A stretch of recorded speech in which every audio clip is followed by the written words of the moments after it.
महाराज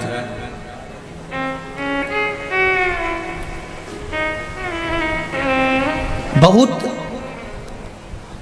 छोटा सा नाम है मेरे शंकर भगवान का, शंभू।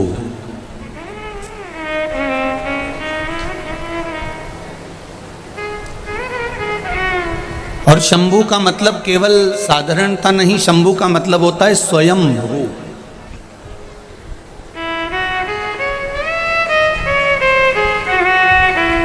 जो स्वयं प्रकट हुआ हो, उसको जन्म देने वाली कोई माता नहीं है।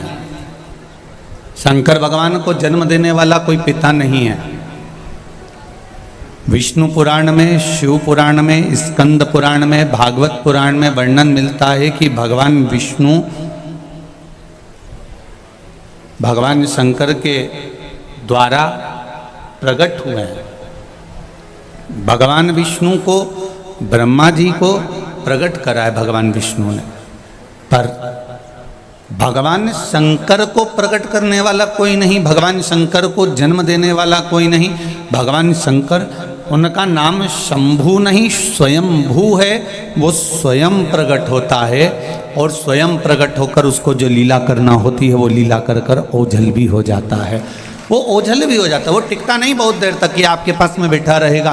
आप राम मंदिर में जाइए, बैठने की जगह मिलेगी। आप कृष्ण मंदिर में जाइए, बैठने की जगह मिलेगी। आप सारे देवी देवताओं के मंदिर में चले जाओ, बैठने की जगह मिलेगी। पर शंकर जी के मंदिर के अंदर जाकर आप खुद नहीं बैठ पाओगे। लोग इतना सारा पानी ढोल कर जाते हैं कि आप थोड़ी देर भी अगर वहाँ बैठने की सोचो तो पहले पाटा ढूंढो ने, चौकी ढूंढो ने, आसन ढूंढो, और इतनी साड़ी ऊंची करोगे, पजामा ऊंचा करोगे हैं, और उसके बाद पेंट वेंट ऊंची करके फिर धीरे से बैठोगे। उतनी देर में भी दो चार तो आएंगे और पानी उंडेल के चले जाएंगे। तो भी तुम, भगवान कहते हैं मेरे पास क्यों बैठा है? मैंने साहब दूर गीला गीला कर कर रखा है, कीचड़ कीचड़ कर कर रखा है। मालूम है, जहाँ पर बैठने नहीं देना होता है ना, वहाँ पर सरकारी जो रेलवे स्टेशन वाले होते हैं या अन्य जगह वाले होते हैं, हॉस्पिटल वाले, जहाँ किसी को बैठने नहीं देना है तो वहाँ पानी डाल देते हैं। पानी डाल दिया तो कोई बैठेगा ही नहीं, तो पानी डाल देते हैं। तो भगवान भी कहते हैं कि मेरे पास में मैंने चारों तरफ जल बिखेर कर रखा है, जिससे तुम यहाँ बैठो नहीं, आए हो जल चढ़ाओ, बेलपत्र चढ़ाओ, चावल का दाना चढ़ाओ, मूंग चढ़ाओ, तुम्हारी मर्जी पड़े पुष्प चढ़ाओ, नी मर्जी हो 3 बार ताली बजाओ, वो भी ना बने तो बम बम बोलो बोलो, इतना भी ना बने तो शिखर का दर्शन करो और अपने घर जाओ। मेरे पास बैठकर समय बर्बाद मत करो, घर में जाओ, जिसका मैं भजन कर रहा हूँ उसके भजन में तुम भी लग जाओ। बस इतना काम जरूर, समय की बर्बादी नहीं करना। बड़ी मुश्किल से मिलता है समय, और उस समय का सदुपयोग हो। उस समय का दुरुपयोग नहीं, सदुपयोग करना सीखिए। जितना मिला उतना क्या कम है।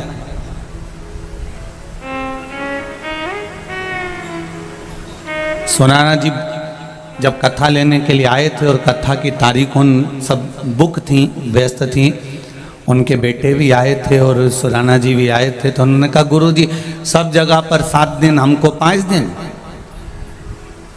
तो हमने कहा जितना बाबा को कराना होगा उतना आपको दिया है। ये 7 दिन और 5 दिन के चक्कर में मत पड़ो।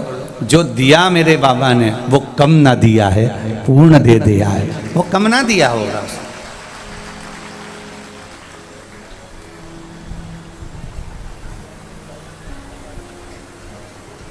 उसकी कृपा भरी है।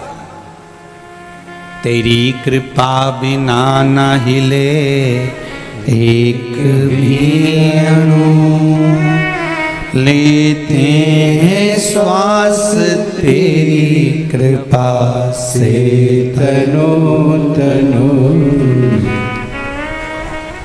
हे गंगाधार मुक्ति द्वार ओमकार तू, भोले ओमकार तू।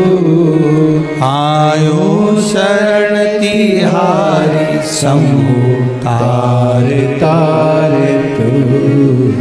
बखान क्या करूं मैं राखों के ढेर का, चपटी भभूत में खजाना कुबेर का।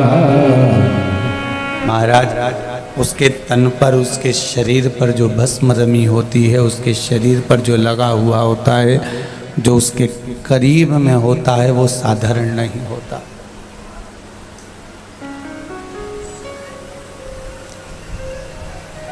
जो दिया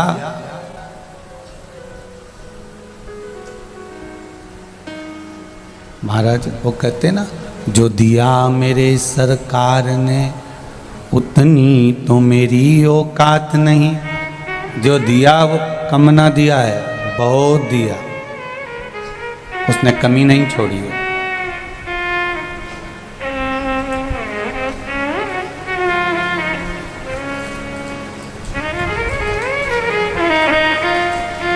भक्ति और मुक्ति, एक क्षण की अगर भक्ति मिली है तो परमात्मा प्राप्त हो जाता है, और एक क्षण की मुक्ति मिली है तो वो बैकुंठ धाम प्राप्त हो जाता है। भक्ति और मुक्ति समय को नहीं देखती कि 3 घंटा है कि 4 घंटा है कि 5 घंटा है कि 6 घंटा है कि 7 घंटा है। वो भक्ति और मुक्ति का तो एक एक पल, एक एक क्षण, एक एक घड़ी भी भारी होती।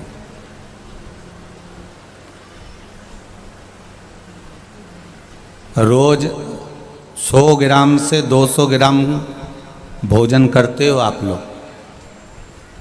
2 रोटी, दाल, चावल, सब्जी, सलाद, पापड़, मिस्सी रोटी, मीठा, नमकीन, सबको कल एक तराजू में तोल कर देखना कि तुमने कितना भोजन किया। तोल तोल के खाना।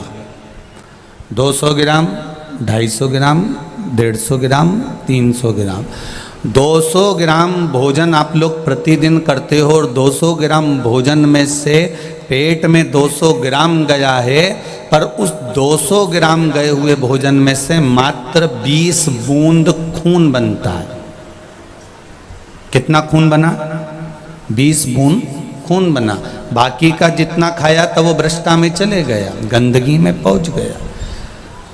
200 ग्राम भोजन में से 20 बूंद खून बना।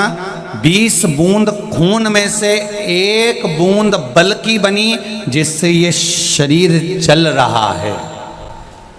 200 ग्राम में से 20 बूंद खून बना। 20 बूंद खून में से 1 बूंद हमारी ताकत की, हमारी बल की बनी, जो इस शरीर को एनर्जी दे रही है, बल दे रही है और चला रही है।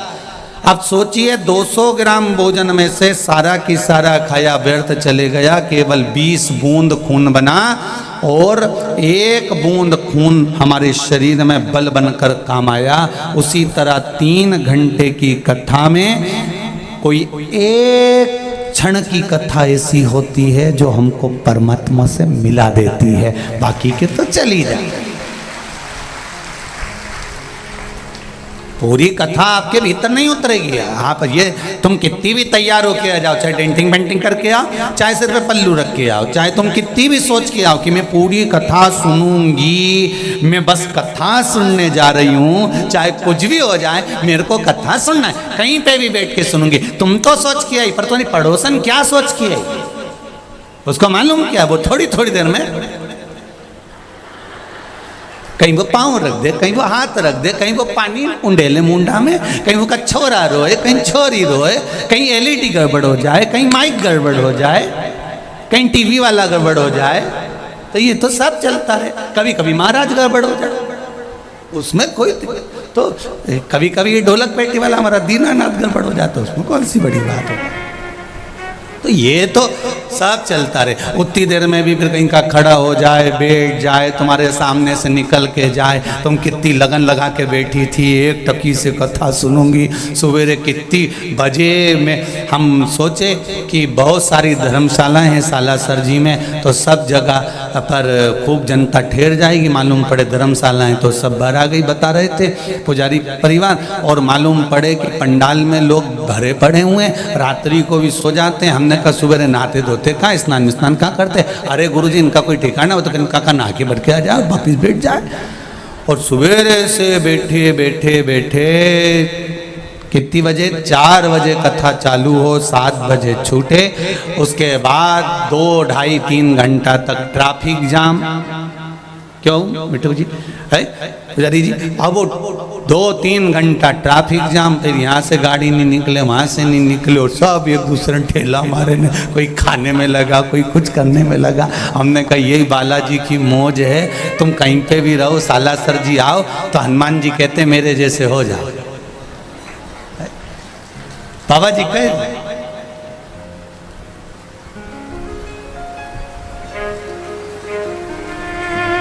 किसी के देखने में नहीं कि बहुत वीआईपी हैं तो हमको वीआईपी जैसे हमें देखा देखी में तो काम बिगड़ जाता है। एक बार भगवान राम जी अयोध्या में आए और अयोध्या में जब राजा बन गए तो जनक जी महाराज हाथ जोड़ के बोले आज मेरा जमाई राजा बना, आज मेरा दामाद राजा बना, और मेरा दामाद अगर राजा बना है तो मेरा मन है कि जनकपुरी में इनका भोजन होना चाहिए। जब कोई विधायक बनता है, सांसद बनता है, अध्यक्ष बनता है, उपाध्यक्ष बनता है, कोई अच्छा पद उसको मिलता है तो उसको लोग बुला के माला माला पिनाते हैं, खूब रुपट्टा मुपट्टा पिनाए, माला पिनाए, टोपी पिनाए हैं। कारण एक ही रहता है, इसलिए पिनाते हैं क्योंकि 5 साल इसी से काम निकालना।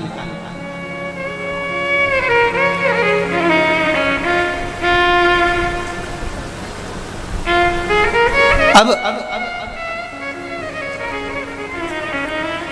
हनुमान जी ने राम जी महाराज से जनक जी ने कहा कि आप हमारे यहाँ भोजन करने आओ। जनक जी ने महाराज ने जैसे ही कहा तो राम जी बोले हमें भोजन करने जाने की क्या जरूरत है, पिताजी सब आप ही का। तो नहीं नहीं नहीं जमाई साहब, बेटी को ब्याह कर कर लेकर गए, उसके बाद में एक बार तुम जनकपुरी नहीं आए, 14 वर्ष बन चले गए, उसके बाद आ जाओ, आपको भोजन करने तो आना पड़ेगा।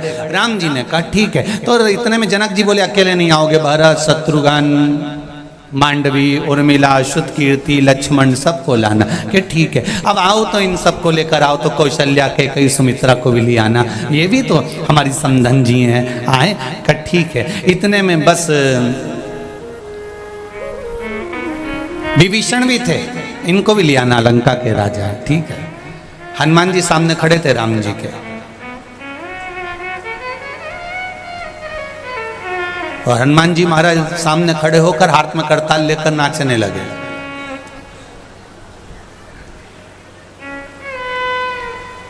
जैसे ही नाचे, हनुमान जी की पूंछ जनक जी को टच हो गई, और जैसे ही जनक जी को टच हुई, जनक जी ने पलट के देखा कि आखिर कौन है जो मुझे बार बार टच कर रहा है। जो देखा तो हनुमान जी थे, तो उन्होंने तुरंत कहा राम जी हनुमान को भी ले आना। हनुमान जी इतने खुश, इतने खुश, इतने खुश। इतने में जितने बंदर खड़े थे सारे के सारे, उनने भी जो नाचना चालू करा। जनक जी ने कहा अब एक काम करना राम जी, इन सब को ले आना। राम जी आधी रात को टेंशन में पड़ गए। रात को हनुमान जी को बुलाया, हनुमान सुनो, हमारी ससुराल में हम पहली बार भोजन करने जा रहे हैं, थोड़ी मर्यादा रखना, अच्छे से भोजन करना, सारे बंदरों को समझा देना कि कोई उत्पात नहीं मचाए। हनुमान जी बोले आप चिंता मत करो प्रभु, जैसे तुम्हारी ससुराल वैसे हमारी ससुराल, तुम क्यों टेंशन ले रहे हो। हनुमान जी ने जाकर सारे बंदरों की मीटिंग ली अर्जेंट, और मीटिंग में बुलाकर कहा सुनो रे, सब सावधानी रखना, इधर उधर कोई उचकेगा नहीं, सावधानी से खाना, मेरे को देखते रहना, मैं जैसे खाऊं धीरे धीरे वैसे खाना, सब मुझे देखकर चलना। कि ठीक है। गड़बड़ एक मत करना, क्योंकि राम जी की ससुराल है। सारे बंदर बोले आप चिंता मत करो, राम जी की ससुराल मतलब अपनी ससुराल, हम कोई गड़बड़ नहीं करेंगे। अब चांदी की थाली, सोने के कटोरे, भोजन की तैयारी, यहाँ बैठ गए राम, लक्ष्मण, भरत, शत्रुघ्न, उर्मिला, मांडवी, श्रुत कीर्ति, सब बेटी, कौशल्या, कैकेयी, सुमित्रा, विभीषण, सुग्रीव, सब आए। उधर हनुमान जी और सारे बानर बैठ गए, और भोजन परोसने वाले आ गए, पूड़ी, भजिया, पकोड़ा, दाल बाटी चूरमा बाफला मिस्सी रोटी पापड़ सब आया। और उसके बाद जब भोजन पूरा आया तब फिर बाद में आया लेसुए का अचार, गोंदा का अचार। इधर चलता है गोंदा का अचार लेसुए का, अब लेसुए का अचार आ गया, गोंदे का अचार। और हनुमान जी ने देखा सारा आइटम तो मैं पहले खा चुका हूं सीता जी के यहाँ, पर ये नया आइटम दिख रहा है, सबसे पहले इसी को खाऊंगा। और हनुमान जी ने बस रोटी का टुकड़ा तोड़ा और उन्होंने गोंदे के अचार में लगाया। जैसे ही वह लेसुआ के अचार में, गोंदा के अचार में जैसे ही रोटी का टुकड़ा लगाया, लेसुए की गुठली उचक गई। अब वो गुठली जाती राम जी की थाली में तो हनुमान जी उठ पड़े, जय जय श्री राम। और जो गुठली पकड़ी और पकड़ के जो थाली के पास गिरे तो पूंछ से थाली सारे बंदर उन्हीं को देख रहे थे। ऐसे ही खाना है। अब एक कूदा उधर से इधर, इधर का कूदे उधर, उधर का कूदे उधर, उधर का कूदे उधर। सीता जी और उर्मिला जी हाथ माथे पे लगाई। राम जी बोले हम कल खा लेंगे। अरे अब इनको खा लेने दो।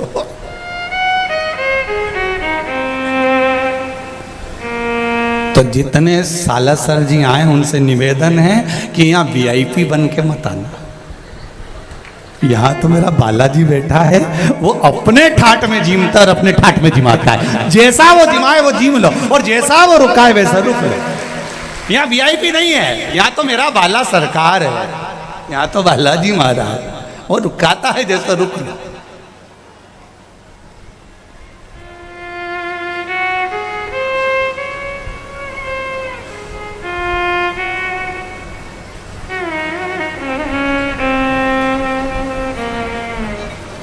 कई साल से राजकुमार जी जायसवाल कई साल से लगे थे सुराना जी।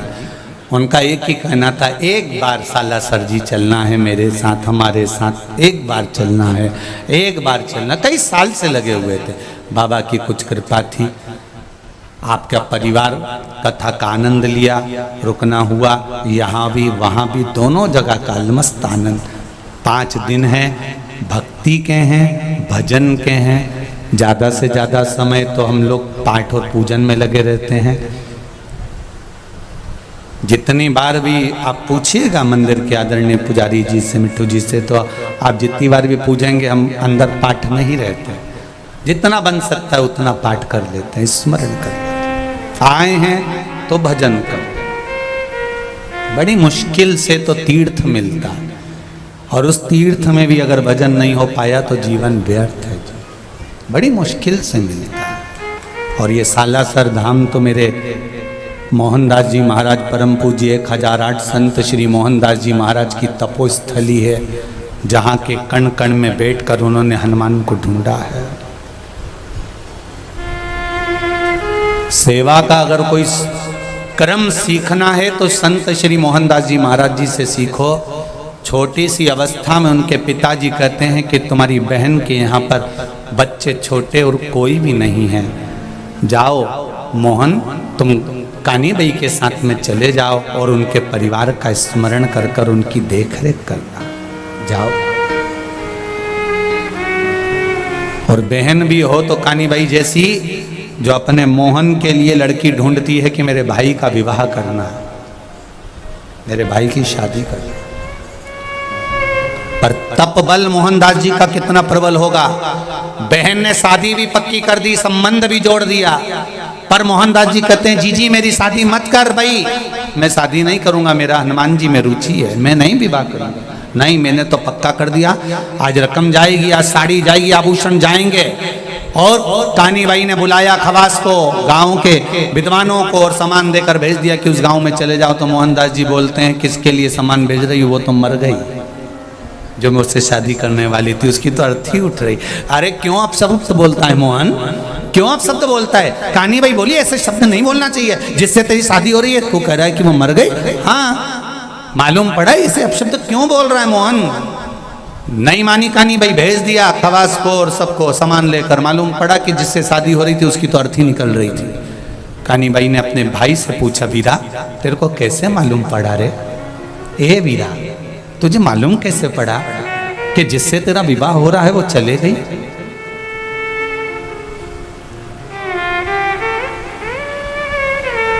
मोहनदास जी कहते हैं, मैं जब श्री हनुमान जी महाराज से कल बात कर रहा था ना, तो मैंने उनको कहा था कि मेरी बहन मेरा विवाह कर रही है। तो हनुमान जी बहुत तेज ठाका लगाकर हंस दिए, बहुत तेज ठाका लगाकर हंसे।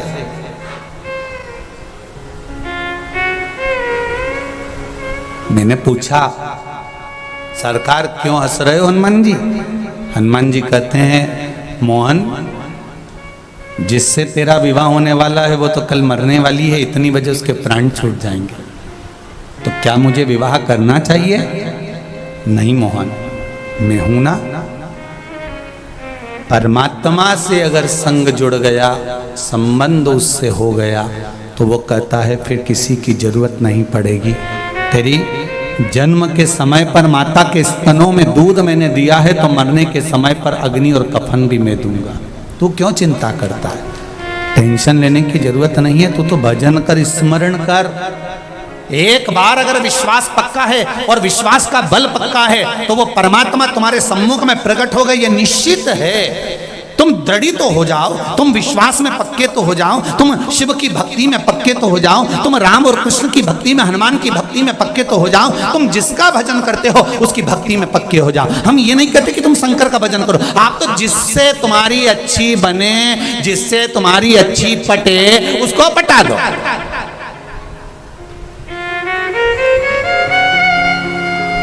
हम तुम पर बोझ नहीं थोप रहे कि तुम्हारे पर बोझ है कि तुम शंकर जी को भजना ही पड़ेगा, कि तुम्हें शंकर जी का गुणगान करना ही पड़ेगा। तुम्हारे ऊपर बोझ नहीं है, तुम्हारी अलमस्ती है, तुम्हारे पास में तो बफेट है, तुम जो खाना चाहो खाओ। तुम्हारे पास में तो 33 कोटि देवता, तुम्हारा जिसमें मन लगे उसमें लगा। हमारा मन लगा है शंकर में, तुम लगा।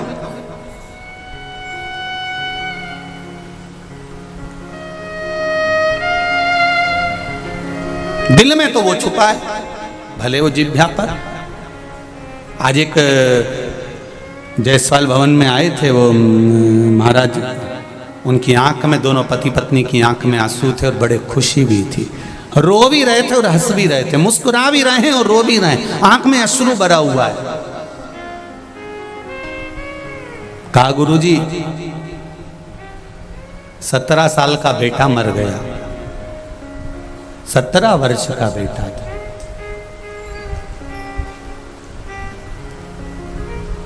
पत्नी का रजोधर्म बंद, 17 साल का युवान के युवान बेटा चले जाए, उस माता पिता की दशा क्या होगी जरा विचार करिएगा। बेटा चले गया, गुरुजी डॉक्टर को फिर दिखाया, कहा संतान के योग नहीं, रजोधर्म नहीं, एमसी प्रेड नहीं, संतान मुश्किल, भूतो ना भविष्यते। उनकी पत्नी ने सीहोर की कथा सुन ली थी, जिसमें कोई 22 साल का लड़का मर गया था और वो कुबेरेश्वर धाम में कथा सुनकर कह कर गई थी कि मेरे को वही लड़का वापस चाहिए। तो ये घर की पत्नी ने भी संकल्प टीवी के सामने ले लिया कि मेरा 17 साल का लड़का गया है, भोले तेरी कथा दिल से सुन रही हूँ, मुझे वही लड़का वापस चाहिए। कहीं बैठे होंगे वो, कहीं बैठे हों तो जरूर खड़े हों। वो आज आए थे अपने बच्चे को लेकर, कहीं बैठे हों तो अवश्य खड़े हों महाराज। और बाबा की कृपा से बता रहे थे, 9 महीने के बाद बाबा की कृपा से फिर वापिस जो 17 साल पहले लड़का गया था वो बाबा ने फिर दे दिया गोदी में। ये शिव, ये शंकर, ये शिव की उदाहरण, ये शंभू की उदाहरण। अगर कहीं बैठे हों तो अवश्य हाथ हिलाइएगा या लेकर आइएगा उस बालक को। महाराज शंभू शरणे पड़ी, मांगू घड़ी रे घड़ी, दुख काटो दया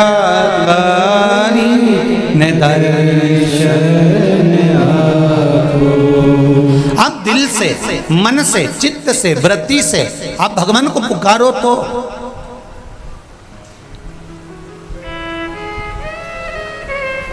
और जब आप हृदय से, दिल से भगवान को पुकारोगे तो वो सुनता जरूर है। ये निश्चित है।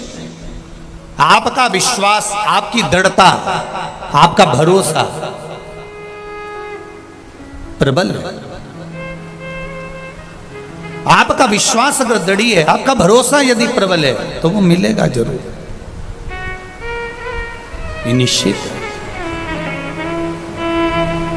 मैंने तेरे ही भरोसे ओ बाबा, तेरे ही भरोसे हवा बिच उड़ती जावांगी बाबा, डोर तो छड़ी में कटी जावांगी, भोले मेरी पतन शंभो में तेरी।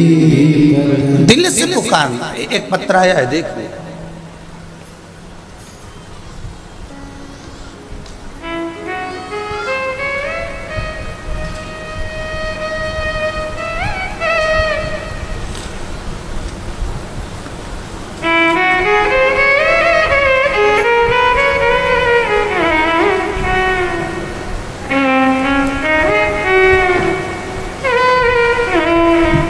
लेटर भी तुम बहुत अच्छी चीज पे लिखते हो। अब बताओ, कुछ नहीं मिला तो पूछता लिया ही। बताओ। मैं निर्मला रावल मंडी गंगानगर जिला से आई हूँ। कहीं बैठी हो तो हाथ हिलाइएगा। जहाँ भी बैठी हो खड़े होकर हाथ हिलाइएगा। मैं निर्मला रावल मंडी गंगानगर जिला से आई हूँ। आप ही हैं? दोनों हाथ हिला दो एक बार। श्री शिवाय नमस्ते। मेरे पति नरेश कुमार, उनकी किडनी में पत्थरी थी गुरुजी, वहां पर पस पड़ गया था। पासी में शिवालय था। मैंने आपका उपाय सुना था बेलपत्री वाला, वो उपाय करना प्रारंभ किया। जल चढ़ाना, बेलपत्री लाना, शिवजी पे चढ़ी हुई उनको खिलाना। गुरुदेव, अगली बार जब वापस जांच कराने के लिए गई तो डॉक्टर ने कहा अब इनके जो पत्थरी किडनी के पास में थी वो पत्थरी गल चुकी है, अब वहां पत्थरी नहीं है, ऑपरेशन की जरूरत नहीं है। बैठिए बहन। श्री शिवाय नमस्ते। एक पत्र और है, देखिए बड़ा। मेरा नाम अनीता गोयल है। मैं हनुमानगढ़ टाउन राजस्थान से आई हूँ। कहीं बैठी हो तो हाथ हिलाइएगा। आप ही हैं? दोनों हाथ हिला दो एक बार। श्री शिवाय नमस्ते। गुरुजी, मेरे पति के घुटनों में पानी भर गया था, यूरिक एसिड बढ़ गया था, हाथ पांव में सूजन आ रही थी, चलने में भी तकलीफ थी। तब डॉक्टर तो ऑपरेशन का बोला था, आपके बताए अनुसार एक बेलपत्र महादेव को चढ़ाना प्रारंभ किया और जल पिलाने के क्रम पूरा किया। रोज जल चढ़ाती, बाबा को उठाकर जल लेकर आती, कुंदकेश्वर के नाम से पिलाती। आज मेरे पति पूर्ण तरह से ठीक हैं। डॉक्टर ने कह दिया पानी सूख चुका है और ऑपरेशन की जरूरत नहीं है। ये शिव कृपा। बैठिए। हर हर महादेव। महाराज, शिव कृपा हो। आप हृदय से, दिल से, मन से, चित्त से, भाव के साथ में अगर भगवान का भजन कर रहे हो, हृदय चित्त से अगर परमात्मा का स्मरण कर रहे हो तो वो सुख मिलेगा। जो आओ सालासर की पावन धरा पर जब भी पहुंचो तो दिल से ये सोचना कि मेरा बाबा जैसा रखेगा वैसा मैं रहूं। शिव महापुराण में कहीं पर भी पहुंचो, ये कथा पूरी होगी। अगली कथा अशोकनगर चालू हो जाएगी 19 तारीख से।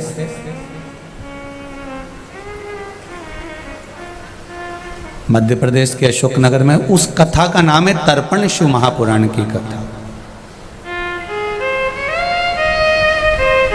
उस शिव महापुराण की कथा का नाम तर्पण इसलिए रखा कि कई घर ऐसे हैं जहां पर तर्पण नहीं होता, कई घर ऐसे होते हैं जहां पर ब्राह्मण भोज भी नहीं हो पाता, कई घर ऐसे हैं जहां पर कंडा जलाकर धूप भी नहीं दी जाती, कई घर ऐसे हैं जहां पर किसी ना किसी रूप में गाय को या कुत्ते को या स्वान आदि को भोजन नहीं दिया जाता। कई घर ऐसे हैं जहां पर लोग पढ़ रहे हैं, लिख रहे हैं, समय नहीं मिल पाता, नहीं वो कुछ कर पाते, व्यस्तता रहती है, नौकरी जाना पड़ता है, कहाँ पंडित जी को बुलाएं, कैसे भोजन कराएं। तो एक कथा श्राद्ध पक्ष में तर्पण शिव महापुराण की कथा रखी कि जिस जिसके घर में इस तर्पण शिव महापुराण की कथा की आवाज गूंजेगी उसके घर में आप रूप पितरों की कृपा बन जाएगी, और तर्पण नहीं भी हुआ तो पितर तर जाएंगे। मान लो तर्पण नहीं भी हुआ, ब्राह्मण भोजन नहीं भी हुआ, स्मरण नहीं भी हुआ, पढ़े लिखे कई घर ऐसे हैं जहां नौकरी में सब लगे हुए हैं, कोई के समय नहीं है, कौन जाए, कौन करे, कौन जिमाए, कौन क्या करे। तो उनके लिए ये कथा अशोकनगर की पावन धरा से रखी है। समय उसका शायद 2 बजे से रहेगा, 2 बजे या कितनी बजे आस्था वाली है, 1 बजे से है, हाँ 1 बजे से समय रहेगा उसका, 1 से 4 बजे तक आस्था चैनल पर फेसबुक यूट्यूब पर आएगी।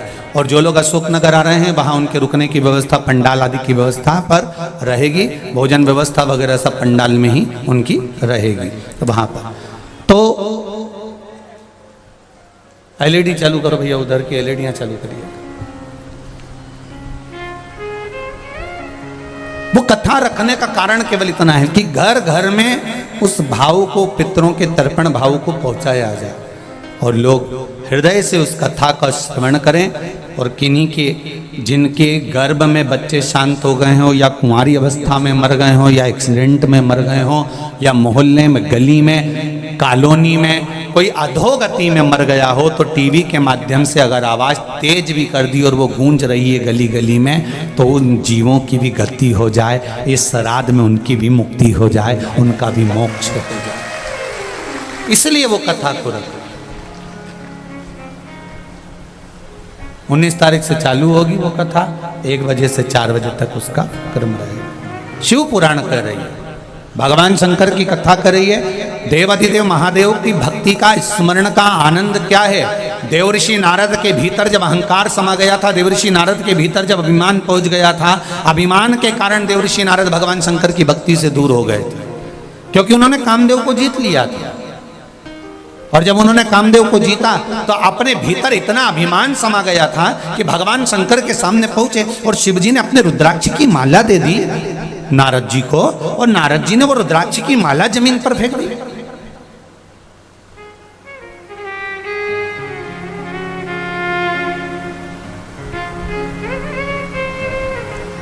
रुद्राक्ष की माला जमीन पर फेंकी। यहां तक वर्णन है कि शंकर भगवान पर चढ़ा हुआ निर्माल्य लांग भी जाया जाता है तो भी दोष है हमारा। शिव जी को क्या बोलते हैं? भोले भाले। क्या बोलते हैं अपन? जम के बोलो जरा। भोले भाले। तो आगे है भोले और पीछे है भाले। जितने भोले हैं ना उतने ही हाथ में भाले हैं उनके। तो तुरंत प्रसन्न तो बहुत जल्दी होते हैं, इतनी जल्दी प्रसन्न होते हैं, इतनी जल्दी प्रसन्न कि जिसका वर्णन नहीं। बस 1 लोटा जल चढ़ाओ, 3 बार ताली बजाओ, बम बम बोले बोलो, 1 समी पत्ता चढ़ा दो, 1 बेलपत्री चढ़ा दो, और नीवी है तो चावल का 1 दाना चढ़ा दो। उत्ते में तो राज बहुत, उतना तो मेरे शंकर जी।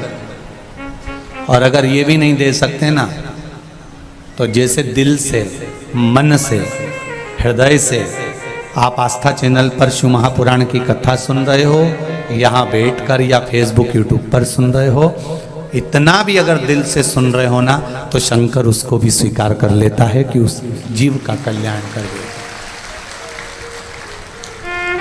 कितनी अविरल भक्ति है आपकी। बाउंड्रियों पर चढ़ चढ़ कर बैठना।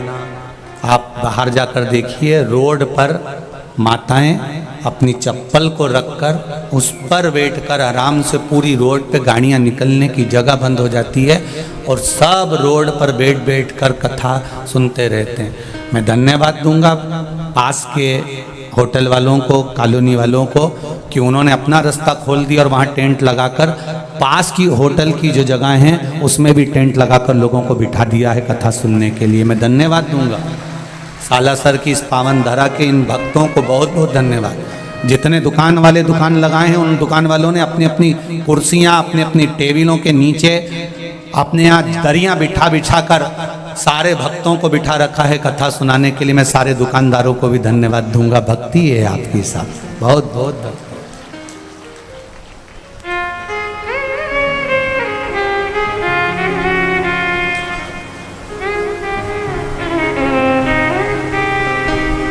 आज कह रहे थे कि गुरुजी आपको कथा में मना कर देना था सबको। हमने कहा हमने पहले ही मना कर दिया था। बोला था कि नहीं बोला था वहीं पर जब कथा चल रही थी परली में और हिंगोली में, तो हमने कहा दिया था सालासर जी में इतनी व्यवस्था नहीं है, मत आना। पर काय को आई? हमने तो मना करा था। पर आप लोगों की भक्ति, हाँ ये हमने मना करा पर बाबा चाहेगा बालाजी सरकार तो एकाध कथा तुम सबको निमंत्रण दे के ही धरूंगा। तुम चिंता मत करो कि तुम सब आना और अकेली मत आना, फिर सपरिवार आना हो। बाबा जब कराएगा तब देखा जाएगा। पर मिला है फिर भी आपने दिल से, हृदय से, चित्त से, मन से इस कथा को श्रवण करा है। भक्ति केवल पर सुन रहे हो, केवल भक्ति, इसके सिवा कुछ नहीं। कौन बैठता है रोड पर? कौन 3 घंटे धूप में बैठा रहेगा? फिर भी आपकी लगन इतनी प्रबल है। मेरा बालाजी देख रहा है, इधर से मेरा देवाधिदेव महादेव, उधर से मेरा बालाजी देख रहा। जब जब दुख की घड़ी आती है तब तब मेरा शंभू याद आ जाए आपको, इससे बढ़कर कोई सुकून नहीं है। जब केकई ने राम जी को 14 वर्ष का वनवास मांगा था, 14 वर्ष का वनवास माता केकई ने राम जी के लिए मांगा था दशरथ जी के सामने। दशरथ जी कोप भवन में मूर्छित होकर पड़े हुए थे। उस समय पर दशरथ जी ने किसी को याद नहीं करा। केकई को समझा समझा कर थक गए। केकई मान ले और कुछ मांग ले और कुछ चाह ले, केकई नहीं मानी, थक गए। तब बाबा दशरथ जी ने भगवान शंकर को याद करा था कि शंभू आप आइए, शिव आप आइए।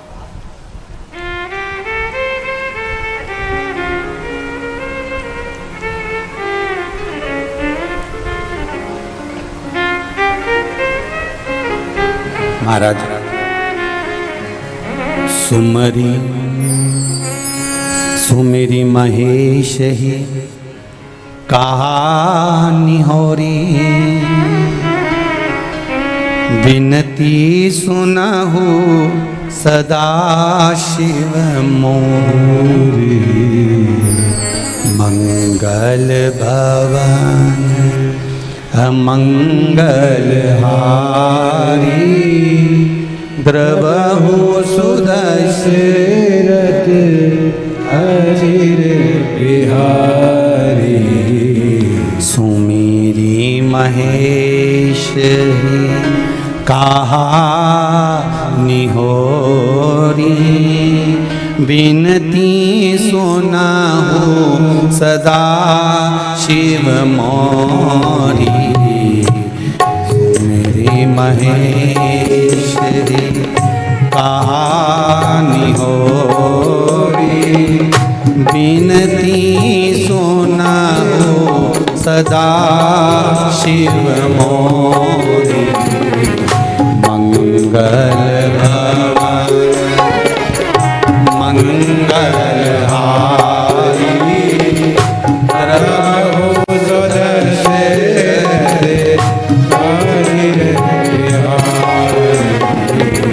श्री राम जय राम जय जय राम, श्री राम जय राम जय जय राम, श्री राम जय जय जय राम, श्री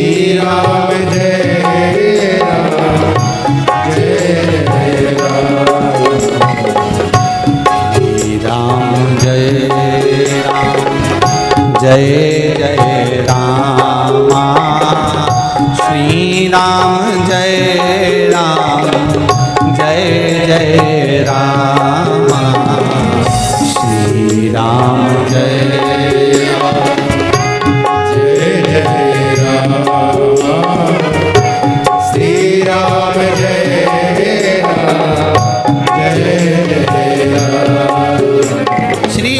दशरथ जी महाराज सैया पर पड़े और मूर्छा में भी शंकर को याद कर रहे हैं। महाराज आओ शिव जी, मेरी धर्म पत्नी मेरी नहीं सुन रही है, बड़ी विपदा में फंसा हुआ हूँ, मैं बड़ा दुखी हूँ, कुछ करिए।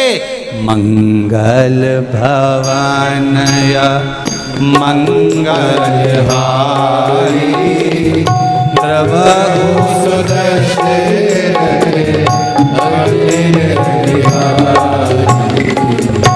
सुमेरी महेश्वरी कहानी होरी, बिनती सुनाओ सदा शिव मोरी। मंगल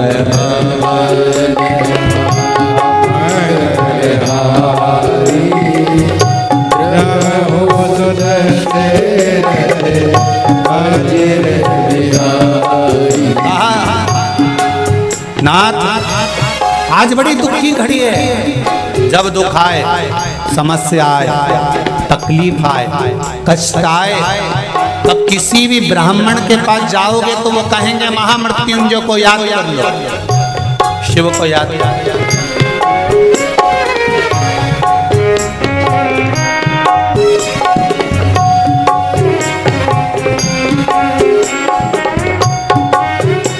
वो शिव के सिवा कोई साथ नहीं दे सकता।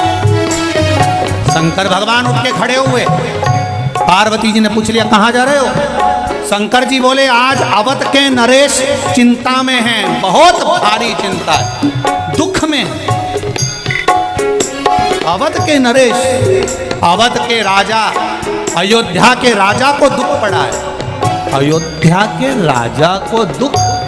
हाँ बैठिए आप लोग, बैठ जाओ सब। अयोध्या के राजा को दुख? हाँ।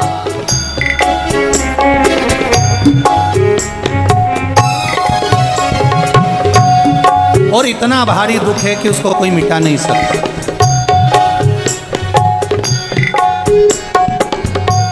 महाराज दुख की घड़ी, समस्या विकट,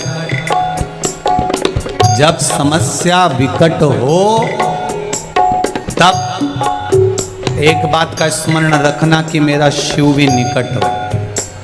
समस्या बहुत विकट, बहुत विकट।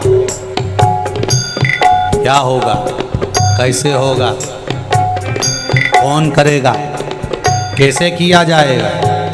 साधारण पार्वती जी मुझे जाना पड़ेगा। पार्वती जी बोली तुम जाके करोगे क्या? क्या कर लोगे वहां पर? नहीं नहीं नहीं, मुझे जाना। मैं करूंगा क्या ये तो समय बताएगा, पर मुझे अवध जाना ही पड़ेगा।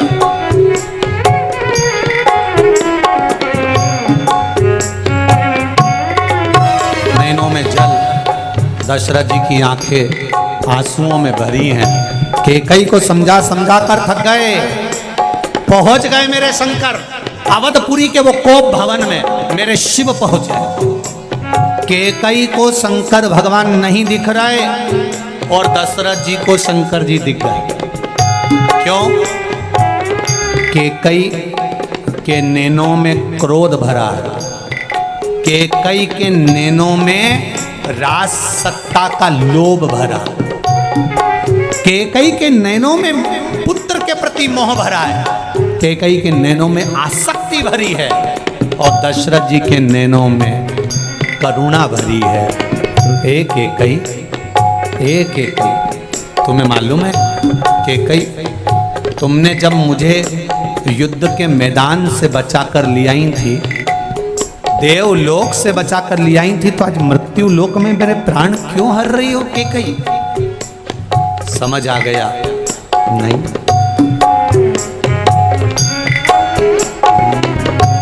आशुतोष तुम अवधानी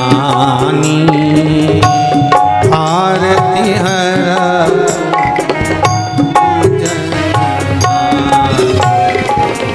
मंगल